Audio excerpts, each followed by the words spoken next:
morning. Before I get started, how many actually ran this morning? Raise your hands. Not bad. How many this year has been running at 7 a.m. in the morning this year? Bit of change, and that's what I'm going to be talking about today. It's going out of the usual habits and then do the right thing.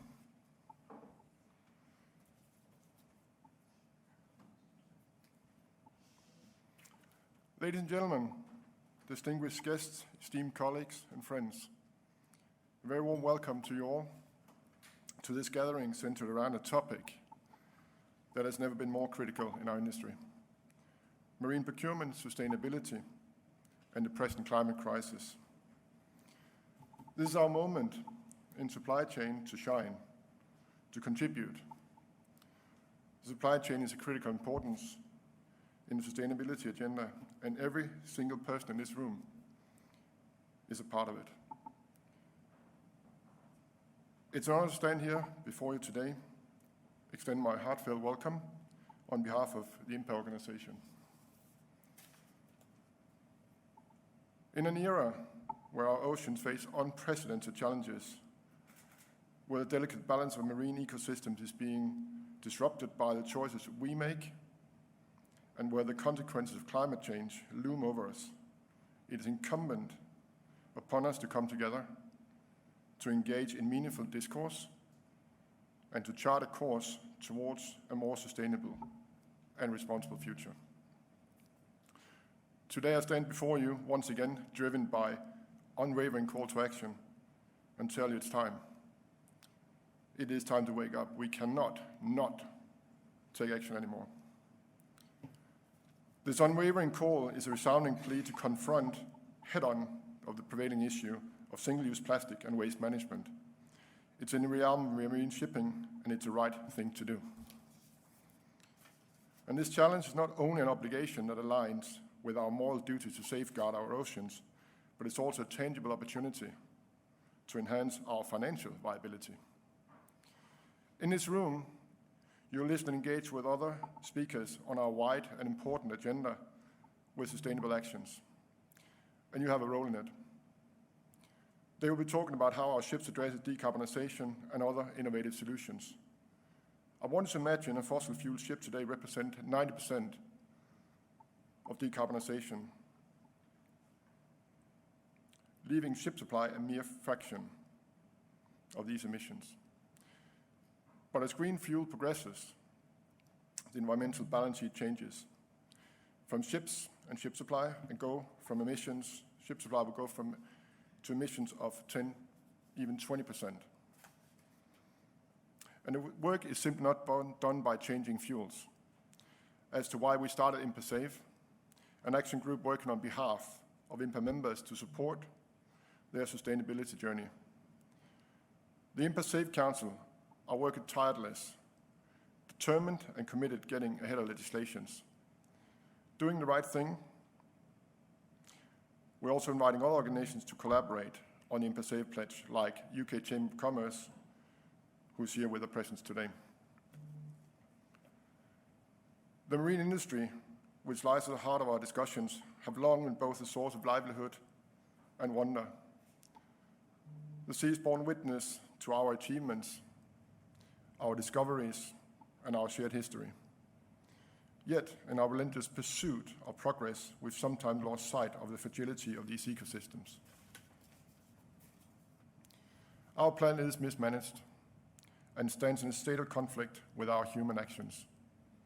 With every pollutant we release, we push the limits further, inviting longer droughts, record-breaking temperatures, and erratic climate patterns. Bears witness to this conflict. Consider this: the human body, perfect at 37 degrees Celsius. Now imagine you go to 38, 39, or even 40 degrees. I guess everyone in this room has tried that. We become ill and sick. Imagine this for our planet. Our environment, much like human body, disregards borders, brand loyalties, and industrial allegiance, and so should our efforts for change and innovation, and together we must shift the tide.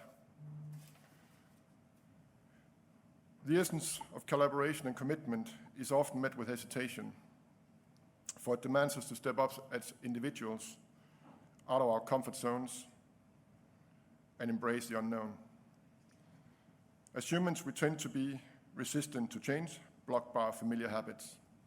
Consider our attachment to favorite coffee brands, tea, restaurants, clothing label, even ship supplier.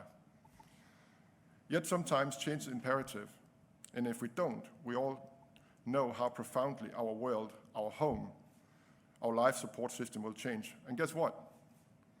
Our business, our shipping and trading routes, and our ways of working will change anyways, and most likely for the worse by then.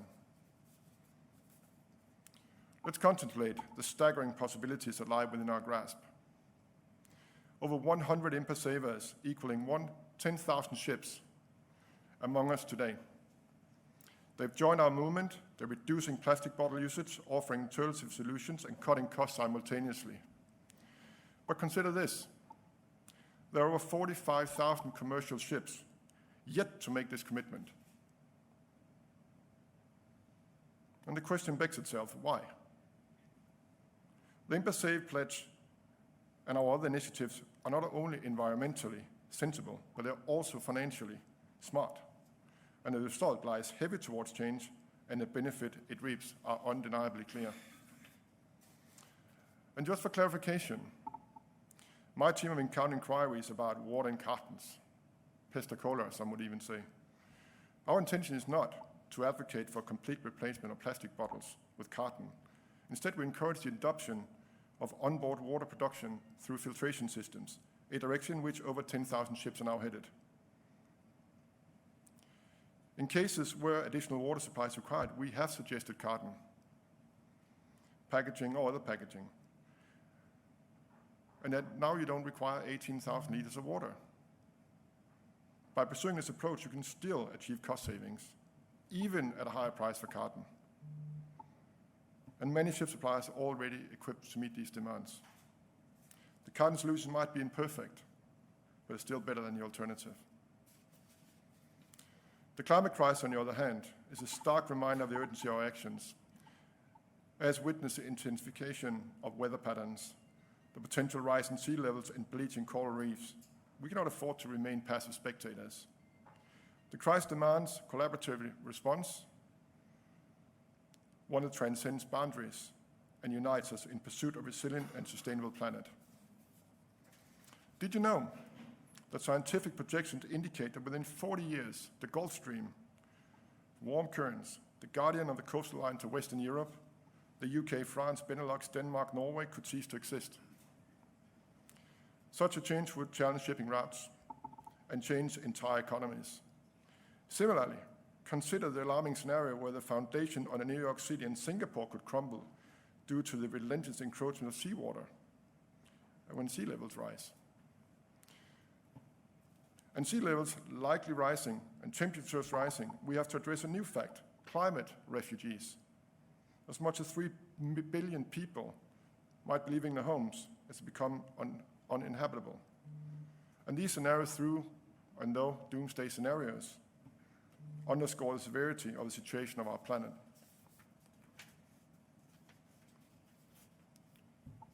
In this room today, we are presented with a unique juncture. Many among us have already made the choice for change, to embrace more sustainable procurement practices, and to make strides in improving our onboard practices for the environment's sake. Though, through the exchange of ideas, the sharing of experiences, and the forging of partnerships like IMPA SAVE, we can pave the way for innovative strategies that mitigate the impact of our activities on the marine environment. However, let us recognize that we are all bound by our humanity, united by our shared responsibility for the planet we live on. As we push these boundaries of our planet's capacity, we must respond to the urgency for change, because before the choice is not ours anymore, and then probably for the worse by then. So I invite you all to engage wholeheartedly in the discussions to challenge conventional wisdom, and do envision a future where marine procurement leads the change towards a world that values both economic progress and environmental preservation. Once again, I welcome you all to this annual occasion. Let us seize this opportunity to inspire change, to champion sustainability, and to demonstrate our unwavering commitment to confronting the climate crisis head-on. Thank you.